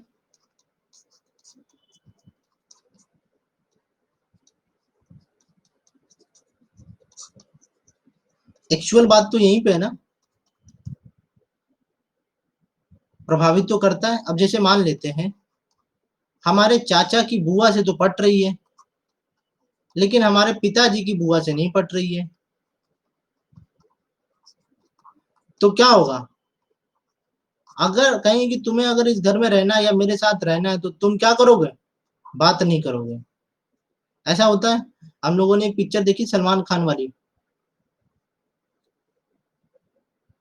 सर बात को सर बात तो एक ही है। है ना? कौन सी बात, अच्छा चलिए देखें कौन सी बात आप कहना चाह रहे थे। वो कौन सी मूवी थी?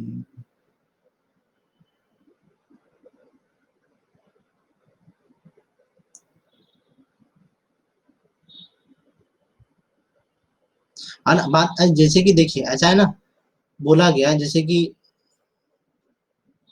अरे बुआ का मतलब हमारी बुआ, वो समझाने का मतलब था, है ना? तो यहाँ पे क्या होगा कि मान लेते हैं कि इनकी बहन है, ठीक है ना? अब इनकी बहन क्या होगी, जैसे मेरे पिताजी की बहन बुआ ही तो कहलाएंगी। तो बात मतलब वो समझिए। तो यहाँ पे क्या होगा कि पिताजी ने बोल दिया कि बहन से तुम बात नहीं करोगे, ठीक है, क्योंकि हमारी नहीं पट रही है। लेकिन ये जो हमारे चाचा जी हैं वो बात करना चाह रहे हैं बुआ से, तो प्रभावित हो रहे हैं, रिलेशंस प्रभावित हो रहे हैं, नातेदारी प्रभावित हो रही है। अब अगर ये नातेदारी प्रभावित हो रही है, तो क्या समाज में जो एक्शंस होंगे, जो समाज के एक्शंस हैं, वो भी प्रभावित होंगे।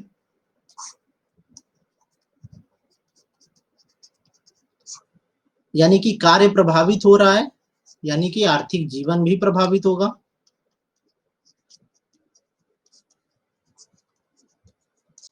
आर्थिक जीवन भी प्रभावित होगा, होगा कि नहीं होगा?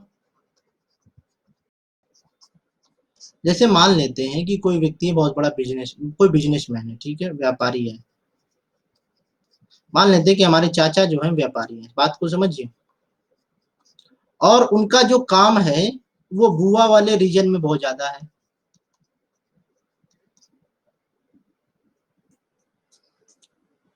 अब ये बात है कि तुम उसके आसपास कहीं पर भी दिखोगे नहीं,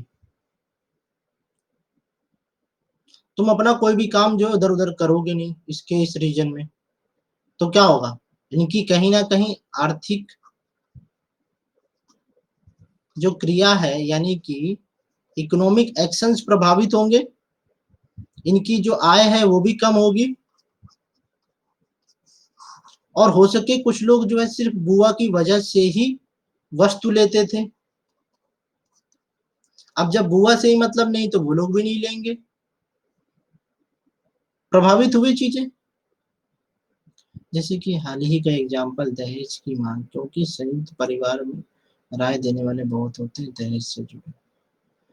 हाँ देखिए, इस ज्वाइंट फैमिली की वजह से क्या होता है, बिल्कुल सही बात आपने कही, इसके ऊपर भी चर्चा कर लेते हैं। संयुक्त परिवार में शादी आसानी से हो जाती है, ये एक बहुत कठिन चीज है। यहाँ पे गृहस्थी बसाने में बहुत दिक्कत होती है। अब मैं आप लोगों को एग्जाम्पल देता हूँ। आपके घर में मान लेते हैं कि आपके पिताजी 3 भाई हैं, ठीक है, आपके पिताजी 3 भाई हैं और सबके 3-3 पुत्र हैं।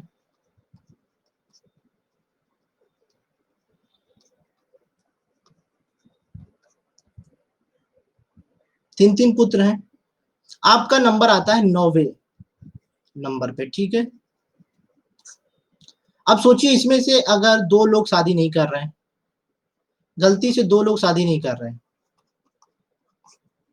तो क्या होगा, शादी रुक जाएगी ना आपकी, शादी रुक गई भाई। एक तो पहली बात हो गई, है ना? जैसे आप कह रहे थे कि शादी जल्दी हो जाती, जल्दी नहीं होती, यहाँ पे तो संयुक्त परिवार में बड़ी दिक्कत होती है। अभी तो सिर्फ हमने लड़कों का एग्जाम्पल दिया, उसमें से बहनें भी तो निकलेंगी ना, बहनें भी निकलेंगी। अब उनकी भी शादी करनी पड़ेगी, वो नहीं निकलेंगी तो फिर आपकी तो और रुक जाएगी। तो जिसकी शादी 25 वर्ष में लव मैरिज होनी थी, अब उसकी 32 साल में अरेंज मैरिज होगी।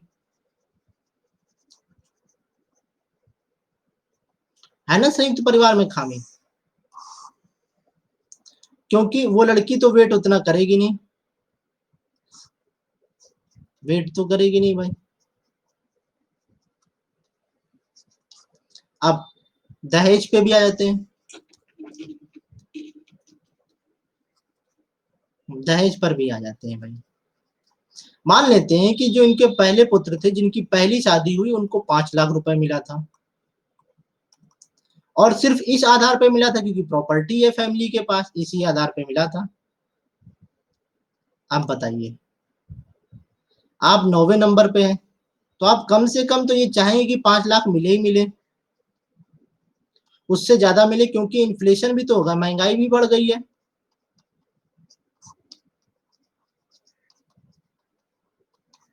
और उनकी शादी 2012 में हुई थी, तब 5 लाख मिला था। अब आपकी 2020 में शादी होगी, नहीं 2020 में तो किसी की शादी नहीं हो पाई, मान लेते 2021 में, 2021 में शादी होगी तो फिर 9 सालों का गैप हो गया। तो अगर दहेज नहीं मिलेगा तो भी प्रॉब्लम। ज़्यादा ही चाहिए, ठीक। यहाँ पे देख रहे हैं संयुक्त परिवार की वजह से क्या होता है, प्रॉब्लम्स बढ़ती चली जा रही है, बढ़ती चली जा रही है, बढ़ती चली जा रही है। अब मान लेते हैं कि इसमें से गलती से किसी ने शादी कर ली, मान लेते हैं कि राजन जो थे 9वें नंबर पे थे और इन्होंने 2 लोगों को स्किप कर दिया, इन्होंने कहा कि ये लोग नहीं कर रहे हैं तो नहीं कर रहे हैं, लेकिन हमारी शादी तो होनी चाहिए। अब इन्होंने कर ली जिद में शादी, ये दोनों लोग नाराज हो गए, इनका पूरा फैमिली नाराज हो गया, तनाव की स्थिति।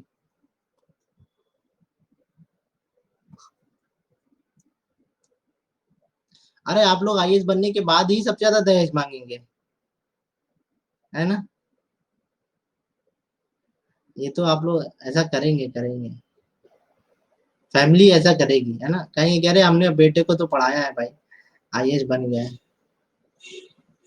संयुक्त परिवार में कमेंट का स्तर अधिक होता है जिससे मानसिक चिंता बढ़ती जाती है। हाँ, बिल्कुल सही बात है कि मानसिक चिंता जो है बढ़ती चली जाती है। अब हम लोग अगले पॉइंट पे आते हैं, क्या संयुक्त परिवार में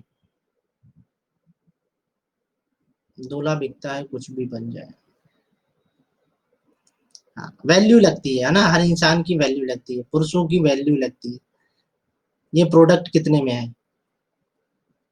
10 लाख का प्रोडक्ट है, 20 लाख का प्रोडक्ट है, और उसके साथ ज्वेलरी भी अलग से ऐड हो जाती है ना।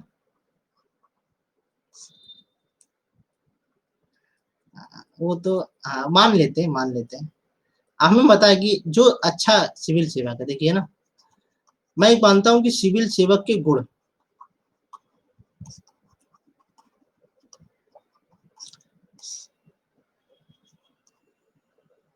आपको आप लोगों को क्या लगता है? नहीं, हम तो बता ही देंगे सिविल सेवक के गुण। मैं ये जो फैक्ट बता रहा हूँ, सिविल सेवक के गुण जिसके अंदर समाहित हो जाते हैं,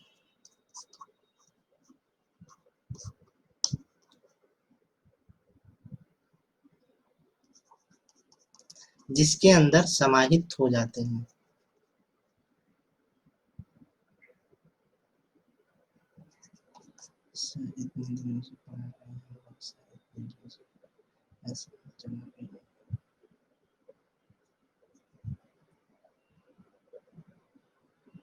हाँ, अब देखिए इसका, इसमें देखिए मैं आंसर नहीं दूंगा, ठीक है ना। अब ये आंसर आप लोग डिसाइड करेंगे। सिविल सेवक के गुण जिसके अंदर समाहित हो जाते हैं, वो कभी भी दहेज नहीं लेगा, ये मुझे पता है। क्या ये बात सच है?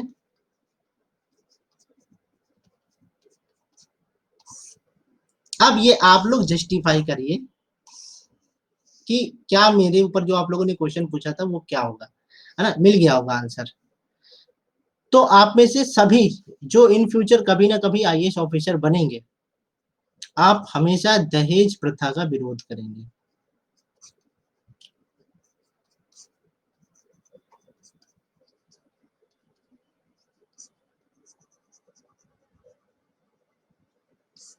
हाँ, बिल्कुल सही। जो एथिक्स पेपर 4 है, मैंने का पढ़ाया था कभी। एथिक्स पेपर 4 जो है ना, ये आप लोगों की पहली क्लास होनी चाहिए। यूपीएससी की तैयारी में सभी स्टूडेंट को सबसे पहले एथिक्स की क्लास करानी चाहिए। और इससे क्या होगा, एक समाज जो है ना,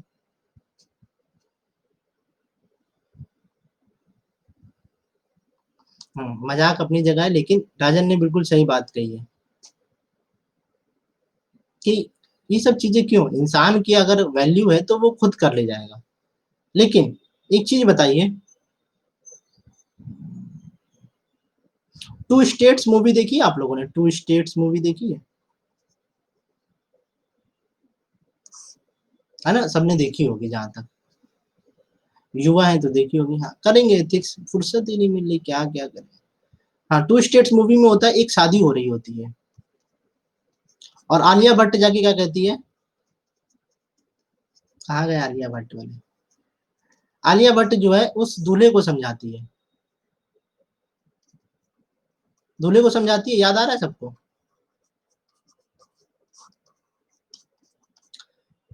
अब जब वो समझाती है तो उसके बाद क्या होता है, उसको रियलाइज होता है कि मैं खुद से वो पापा को बोलता है, पापा मैं इतना तो खुद से ही कर लूंगा।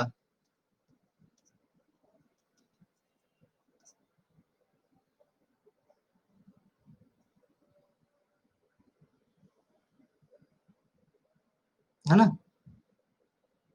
खुद से कर लेंगे। लेकिन ये जो पिक्चर में होता है वो क्या होता है, ज्वाइंट फैमिली की वजह से ही सब कुछ हो रहा होता है। उस पिक्चर में जो भी सारे इवेंट हो रहे हैं वो ज्वाइंट फैमिली, और वो जो अर्जुन कपूर होती है उसकी मार्केट वैल्यू 25 लाख से ऊपर तक लग जाती है, सिर्फ ज्वाइंट फैमिली की वजह से ही लग जाती है। अब ये सोचिए कि इस ज्वाइंट फैमिली में क्या अर्जुन कपूर कभी भी दहेज का पक्षधर था? नहीं था ना।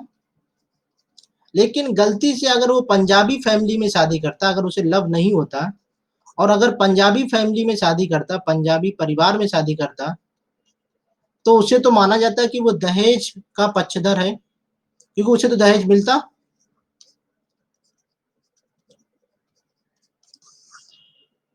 तो यानी कि यहाँ पे क्या होता है, संयुक्त परिवार में कुछ आरोप बेवजह भी लग जाते हैं किसी इंडिविजुअल के ऊपर, क्योंकि पूरा परिवार उसमें लपेट में आया था ना। यानी कि एक की गलतियों का इल्जाम जो है ना सबको भुगतना पड़ता है, एक गलती की सजा सबको भुगतनी पड़ती है।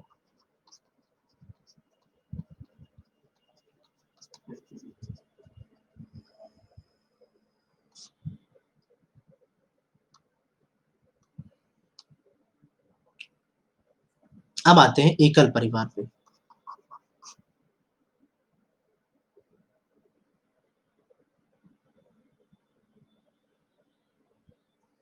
अरे देखिए, दुनिया दो चीजों के पीछे बहुत तेजी से भाग रही है ना, जो आपने कहा, दुनिया दो चीजों के पीछे भाग रही है, एक पैसा, दूसरा आप लोग खुद सोचिएगा, ठीक है। लेकिन अगर ये नैतिक सुख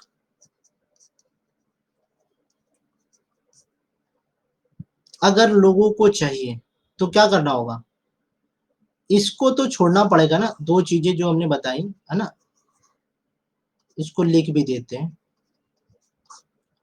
दो चीजों के पीछे भाग रही है। तो इसमें क्या होगा, नैतिक सुख जो है कभी मिल सकता है, कभी भी मिल सकता है।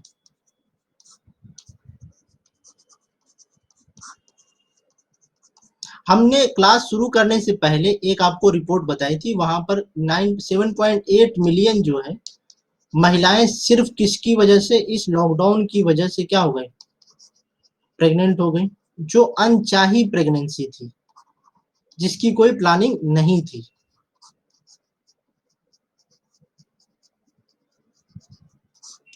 अब ये बताइए, ये जो प्रॉब्लम आई महिलाओं की,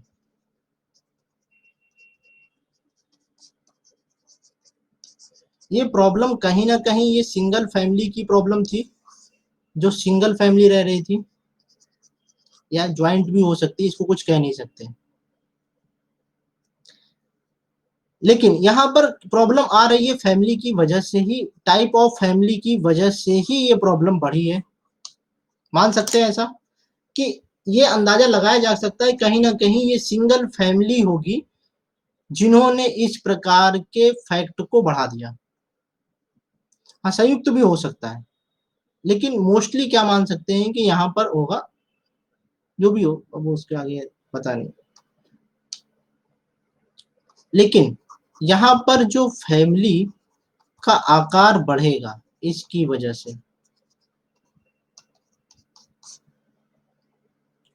आकार बढ़ेगा, उससे क्या फर्क पड़ेगा? नातेदारी पर फर्क पड़ेगा।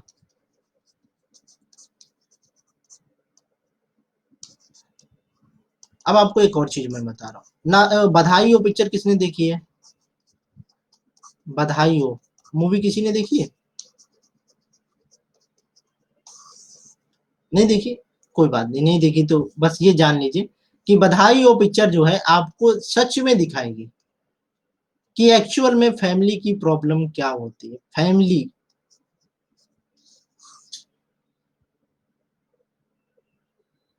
और इसकी वजह से क्या क्या, जो एग्जांपल मैं बता रहा हूँ ना, 7.8 मिलियन जो प्रेगनेंसी है, उसमें से वो प्रेगनेंसी की वजह से ही ये पूरी पिक्चर जो है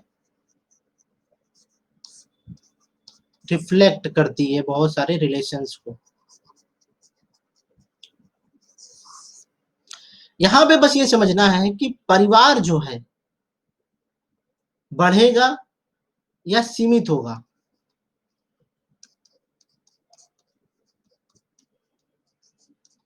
ये सब कुछ किसके ऊपर डिपेंड है? हमारी नैतिकता के ऊपर डिपेंड है कि हम नैतिक रूप से कितने बच्चों की परवरिश कर पाएंगे। कोई व्यक्ति आज के समय में क्या 5 बच्चों को अच्छी परवरिश दे सकता है? कोई भी व्यक्ति या कोई भी परिवार 5 बच्चों को अच्छी परवरिश दे सकता है? नहीं दे सकता, पॉसिबल नहीं है। अगर उसने 5 बच्चे पैदा किए तो उसने क्या किया? नैतिकता का पालन किया? नैतिकता का पालन नहीं किया। अगर उसने नैतिकता का पालन नहीं किया तो कहीं ना कहीं ये जो इनका नातेदारी है वो प्रभावित होगी। जैसा कि बधाइयों पिक्चर में हुआ था कि पूरी तरह से वो जो उनकी पूरी फैमिली थी, नातेदारी थी, वो प्रभावित हो जाती है। लोग थू थू करने लगते हैं कि बताओ इस उम्र में जो है बच्चे की चाहत है, और 2 बच्चे थे पहले से, इस उम्र में बच्चे की चाहत क्यों? तो ये क्या होता है, हमारे किसी भी एक्शन से परिवार के, जिस भी परिवार का आप हिस्सा है, चाहे एकल परिवार हो चाहे वो संयुक्त परिवार हो, उसके किसी भी एक्शन से आपकी नातेदारी तो प्रभावित होनी ही होनी है। अगर नातेदारी को मजबूत करना है तो क्या करना होगा? नातेदारी के नातेदारी के जो मूल्य हैं, परिवार के जो मूल्य हैं, उनको ध्यान में रखते हुए आपको एक्शन लेना पड़ेगा। लेकिन क्या ये पॉसिबल है? क्या ये पॉसिबल है कि हम नातेदारी के मूल्यों का पालन करें और अपनी इच्छा भी पूरी कर लें? ये तो बिल्कुल भी पॉसिबल नहीं है। एक तरफ तो स्वाहित है और एक तरफ दूसरों का हित है, तो हमें तो कोई एक ही चीज का पालन करना होगा ना। बस उसमें हम क्या कर सकते हैं, बैलेंस कर सकते हैं। जैसे कुछ लोग लव मैरिज को अरेंज मैरिज दिखाने की पूरी कोशिश करते हैं, और कभी कभी ऐसा हो भी जाता है कि वो पूरी तरह से अरेंज दिखती है। वो क्यों ऐसा दिखाया जाता है? ताकि परिवार में तनाव ना हो। क्योंकि अगर गलती से अगर छोटे भाई को पता चल गया कि ये लव मैरिज हुई थी, तो कल को ये भी लव मैरिज करेगा, और ये हो सके, अभी तो कास्ट में लव मैरिज हुई है, वो इंटर कास्ट चला जाएगा, इंटर रिलीजन चला जाएगा, ऐसा हो सकता है। और यहाँ पर हो सके बुआ फूफा के लड़कों को भी मिल जाए। अरे मामा जी का लड़का तो किया है, तो हम लोग के परिवार में क्या दिक्कत है? ऐसा हो सकता है, हो सकता है ना। इस वजह से बहुत सारी चीजें समाज में होती हैं और उसको दिखाया अलग डायरेक्शन से जाया जाता है, क्योंकि कहीं ना कहीं उसको अलग एस्पेक्ट में दिखाने का बस एक ही मतलब होता है कि ये जो नातेदारी है वो किसी भी तरह से प्रभावित ना हो। ये जो एकल परिवार होगा,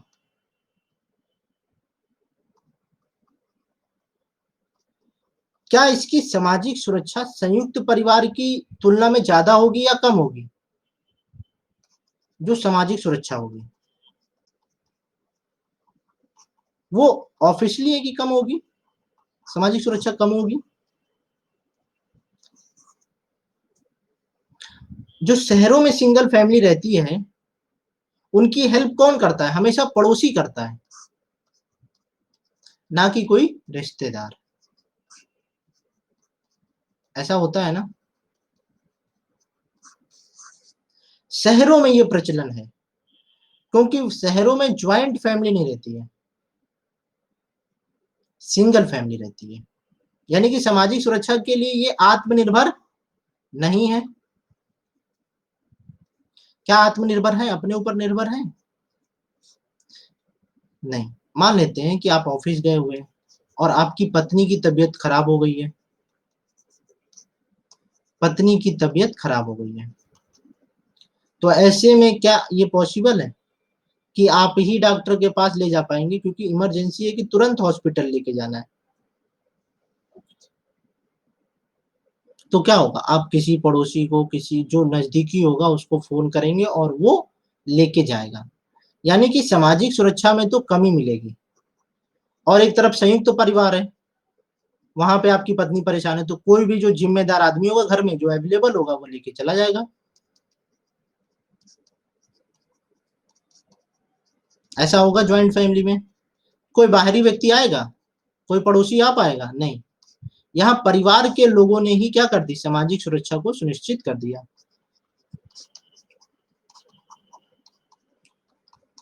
परिवार के लोगों ने ही सामाजिक सुरक्षा को सुनिश्चित कर दिया।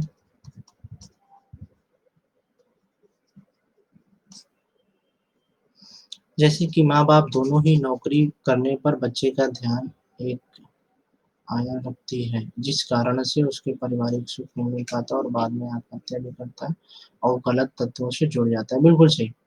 अपनों के एक साथ जीवन जिया जाता है और उनके सुख को यहाँ से काटा जाता है। हाँ, ये बात बिल्कुल सही है कि जिंदगी में अपनों के साथ जो जिया जाता है। और कितने लोग जी रहे हैं अभी? कितने लोग जी रहे हैं इस जिंदगी को, जी रहे हैं? कितने लोग ऐसे हैं? है ना? ये यूपीएससी है ना, यूपीएससी के बाद आप अपनी जिंदगी को जिएंगे जरूर। मुझे लगता है कि ये जो कष्ट है ना, आप लोग भले जी नहीं पा रहे हैं लेकिन एंजॉय तो कर रहे होंगे कहीं ना कहीं। ये जो ज्ञान है ना, ये आपको खुशी देता होगा जब दूसरों को आप देखते होंगे बुरी बदतर स्थिति में कि अरे यार उनके पास तो कोई जानकारी ही नहीं है और बेफजूल की बातें करते हैं, लेकिन आपको लगता होगा कि आप जो बात कर रहे हैं वो कहीं ना कहीं ज्यादा लॉजिकल, ज्यादा तार्किक करते हैं। तो ये जो कष्ट है ना, हाँ, पेन तो देता है। जिंदगी में अगर दर्द नहीं होगा तो स्वर्णिम अक्षरों से कहानी कैसे लिखेंगे? और स्वर्णिम अक्षरों से कहानी लिखने के लिए तो पेन तो सहना ही पड़ेगा। पेन तो सहना ही पड़ेगा। जब तक दर्द नहीं होगा तब तक कहानी कैसे लिखी जाएगी? यूपीएससी एक नेगेटिव इम्पैक्ट देखने को मिला है, बच्चे माता पिता से कम स्पेंड करते हैं। हाँ देखिए, ऐसा है ना कि जिंदगी में एक ही चीज को आप पा सकते हैं, या तो आपको अभी प्यार मिल जाए या कष्ट मिल जाए। जो अभी कष्ट से प्यार कर लेगा उसे बहुत सारा प्यार मिलेगा, और जो अभी प्यार की चाहत करेगा वो आगे चल के कष्ट ही कष्ट मिलेगा। तो ये आप लोगों को डिसाइड करना है कि अभी क्या चाहिए आप लोगों को, कष्ट चाहिए या प्यार चाहिए। अभी कष्ट से खूब प्यार करिए, है ना? ये जो कष्ट है ना, इससे खूब प्यार करिए। और जो लोग कहते हैं ना कि तुमसे नहीं हो पाएगा, वही कहेंगे कि मुझे मालूम था ये कुछ कर ले जाएगा या कर ले जाएगी।